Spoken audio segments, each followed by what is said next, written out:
Hamas officials have said that they are seeking guarantees that Israel will end the war on Gaza and withdraw from the Palestinian territory as part of United States President Donald Trump's 20-point plan, as the second day of indirect negotiations ended in Egypt. Speaking at the White House on the second anniversary of the start of the war, Trump said that there was a real chance of a Gaza deal, as Tuesday's talks wrapped up in the Egyptian resort town of Sharm el-Sheikh.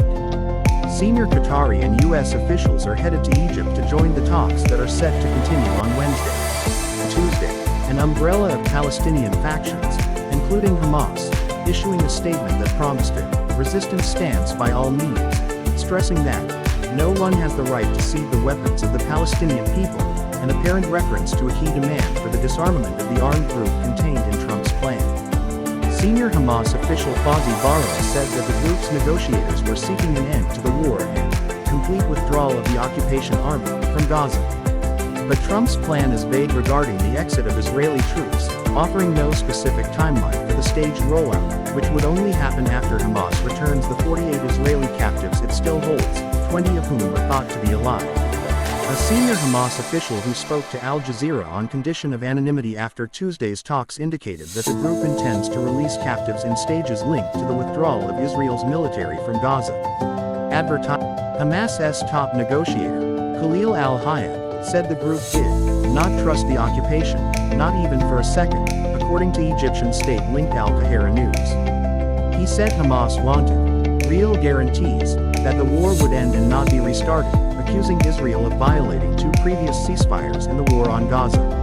Israeli Prime Minister Benjamin Netanyahu released a statement to mark the anniversary of the Hamas-led attack on southern Israel on October 7, 2023, that sparked Israel's war on Gaza, calling the last 2 years of conflict a war for our very existence and future. He said that Israel was in fateful days of decision, without alluding directly to the ceasefire talks. Israel, he said, would continue to act to achieve all the war's objectives, the return of all the hostages, the elimination of Hamas's rule, and ensuring that Gaza will no longer pose a threat to Israel. Staying flexible, despite signs of continued differences, the talks appear to be the most promising sign of progress towards ending the war yet, with Israel and Hamas both endorsing many parts of Trump's plan. Qatar's Ministry of Foreign Affairs spokesperson Majid al-Ansari said the mediators, Qatar, Egypt and Turkey, were staying flexible and developing ideas as the ceasefire talks progress. We don't go with preconceived notions to the negotiations. We develop these formulations during the talks themselves, which is happening right now, he said. Al-Ansari told Al Jazeera that Qatari Prime Minister Sheikh Mohammed bin Abdulrahman bin Jassim Al Thani will join other mediators, including Steve Witkoff and Jared Kushner for the U.S., on Wednesday in Egypt.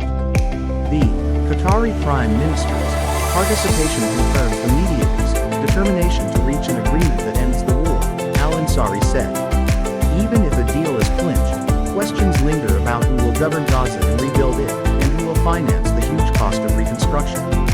Trump and Netanyahu have ruled out any role for Hamas, with the former's plan proposing that Palestinian technocrats run day-to-day affairs in Gaza under an international transitional governance body, the so-called Board of Peace, that would be overseen by Trump himself and the divisive former United Kingdom Prime Minister Tony Blair.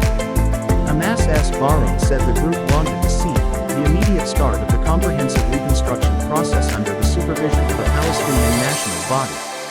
The Palestinian group has agreed to not participate in the future governance of Gaza after the end of the war. Israeli attacks continue. Still, even amid the talks in Egypt, Israel pressed on with its offensive in Gaza, with drones and fighter jets strafing the skies, targeting the Sabra and Tal al-Hawa residential areas in Gaza City and the road to nearby Shati camp. At least 10 Palestinians were killed in Israeli attacks across Gaza on Tuesday, according to the official Palestinian news agency WAFA, adding to the grim toll of more than 66,600 deaths over the entire conflict. At least 104 people have been killed in Gaza by Israeli forces since Friday, the day Trump called on Israel to halt its bombing campaign. Al Jazeera's Haim Kaudari said on Tuesday that a boy had been shot in the head in eastern Gaza and that at least 6 Palestinians were killed in separate attacks across Khan Yunis in the south of the Strip.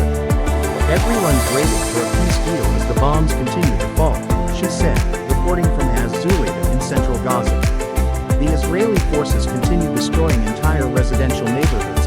residential areas where Palestinians thought they would go back and rebuild their lives.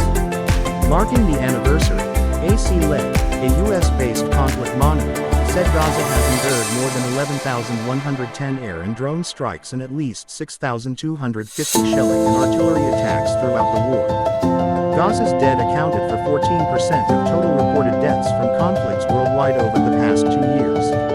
The Gaza Health Ministry said 1,701 medical personnel have been killed in Gaza during the war.